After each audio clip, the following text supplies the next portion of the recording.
আজকে আমি আমার মাম্মামকে সন্ধ্যাবেলা কী নাস্তা বানিয়ে দেব সেটাই তোমাদের সাথে শেয়ার করব। হ্যালো এভরিওয়ান, আশা করি সবাই সবার বেবিকে নিয়ে সুস্থ আছো, ভালো আছো।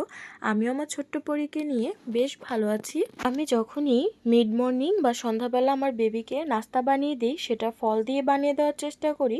আর এটা হচ্ছে অ্যাভোকাডো, আর এটা হচ্ছে কিউই। আর এই দুইটা ফলই বেবিদের জন্য খুব খুব ভালো। 6 মাসের পর থেকে চেষ্টা করবে বেবিকে প্রতিদিন একটা করে ফল খাওয়ানোর, এতে করে বেবির যে পুষ্টি চাহিদা রয়েছে সেটা অনেকটা পূরণ করে দিবে। তো আমি অনেক সময় অ্যাপেল দেই, কোনো সময় মালতা দেই, কোনো সময় বানানা দেই। তো এক এক দিন এক একটা দেওয়ার চেষ্টা করি। তো অ্যাভোকাডোটা আমি আমার বেবিকে কীভাবে দিই সেটা আমি আরেকটা ভিডিওতে তোমাদের সাথে শেয়ার করব। আজকে আমি কিউই আর অ্যাপেল এই দুইটা ফল আমি একসাথে মিশিয়ে বেবিকে সন্ধ্যাবেলা নাস্তাতে দিব। তো যখনই আমি ফল দিয়ে কোনো নাস্তা বানিয়ে দিই, সেটা আমি 1 ঘন্টা আগে লবণ জলে ভিজিয়ে রাখি, এতে করে খুবই ভালো হয়। তারপর এগুলাকে আমি ছোট ছোট টুকরো করে কেটে নেব।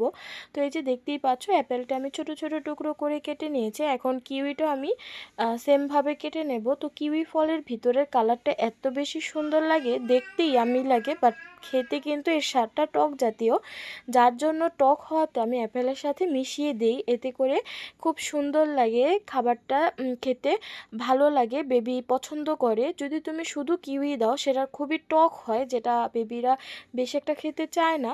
তো এই যে আমি আমার মাম্মামকে একটু টেস্ট করিয়ে দেখছিলাম, তো ওর কাছে কিন্তু বেশ ভালোই লেগেছে, কারণ নতুন নতুন স্বাদ পেতে বাচ্চাদের কিন্তু ভালোই লাগে। কারণ একই জাতীয় খাবার খেতে খেতে বাচ্চাদের মধ্যে একটা একঘেয়েমি চলে আসে, তার জন্য একটু ভিন্ন রকম স্বাদ পেলে ওরা বেশ ভালোই খায়। তো তারপর আমি এখন এগুলাকে স্টিম করে নেব। তো তোমরা চাইলে সিদ্ধ করেও নিতে পারো, যার যেভাবে সুবিধা হয়, বাট সিদ্ধ থেকে স্টিম করে নিলে খাবারের স্বাদটা ভালো থাকে, বাচ্চারা বেশ পছন্দ করে। তো স্টিম হতে প্রায় 15 মিনিটের মতো সময় লাগবে। তো অন্যদিকে আমি অল্প করে সাবু আর একটু সুজি জাল দিয়ে নিয়েছি। আসলে সাবু আর সুজিতে কোনো পুষ্টি থাকে না, এটাতে শুধুই থাকে কার্বোহাইড্রেট। আর কার্বোহাইড্রেটটা আমি এর জন্যই দেই, কারণ দেখা যায় পেটটা একটু ভরা রাখে। তো এখানে কিন্তু আমার দুইটা ফলই খুব ভালোভাবে নরম হয়ে গিয়েছে। তো এখন আমি ভালোভাবে ম্যাশ করে নেব। তো বেবিকে চেষ্টা করবে সবসময় একটু ম্যাশ করে দেওয়ার, এতে করে ওদের যে চিবিয়ে খাওয়ার প্রক্রিয়াটা সেটা খুব ভালো হয়। তো এখন আমি সবটা একটু ভালোভাবে মিশিয়ে নেব। তো এখানে আমি সামান্য পরিমাণে ফর্মুলা মিল্ক অ্যাড করে এটা আরও কিছুটা পাতলা করে নেব।